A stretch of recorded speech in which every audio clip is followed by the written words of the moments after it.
गुरु साक्षात् परब्रह्म तस्मै श्री सद्गुरोरुपरहितवीरधर्मजमात परब्रह्मणे नमो नमः।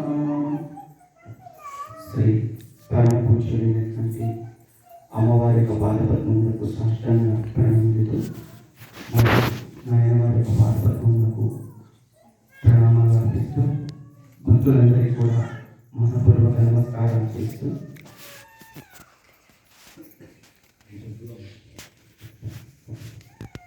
నాయనవారు ఎందుకు ఇలా చెప్తున్నారంటే, వాస్తవానికి అమ్మవారు చాలాసార్లు అమ్మ దగ్గర ఉన్నప్పుడు ఎవరెవరో ఏదేదో వచ్చేసి వారి యొక్క బాధలను చెప్తూ మనందరికీ కూడా తెలుసు చెప్తుండేవారు. అమ్మ ఈ బాధలు ఉన్నాయి, ఆ బాధలు ఉన్నాయి, ఆ దేవుని దగ్గరికి వెళ్తే ఇలా అయిపోతుంది, ఆ దేవుని దగ్గరికి వెళ్తే ఈ కోరిక తీస్తే ఇలా జరుగుతాయి, అలా జరుగుతాయి అని చెప్పేసి అమ్మ దగ్గరికి వచ్చేసి వారి యొక్క బాధలను కూడా వెలబుచ్చుకునేవారు.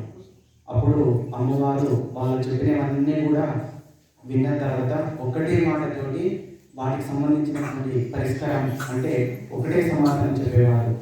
మీరు సర్వేశ్వరుని నమ్మకంలోనైనా పరమాత్మని పరిపూర్ణంగా నమ్మండి, అప్పుడు ఆ పరమాత్ముడే మీ బాధలన్నింటినీ కూడా మీ కష్టాలను కూడా తొలగించేస్తాడు అంటే ఆయన అదే సందేశాన్ని ఆ పరిపూర్ణత్వాన్ని పూర్తిగా అందుకొని అందులోనే లీనమై చెప్పడం జరుగుతుంది నాయనవారు. అందుకని మనకు చాలా తొందరగా అర్థం కాకపోవచ్చు, అది ఎందుకు ఇలా చెప్తున్నారని మనం అనుకోవచ్చు. కానీ వాస్తవానికి ఆత్మతత్వంలో మనం అలా లీనమై చూసినట్లయితే అప్పుడు మనకు కొద్దిగా అనుభూతికి వస్తుంది. ఆ అనుభూతికి వచ్చినప్పుడే ఇది నిజం కదా అని చెప్పేసి మనం దాన్ని ఆనందంగా మౌనంగానే ఆస్వాదిస్తాం అన్నమాట. ఇది వాస్తవం. మహానీయులు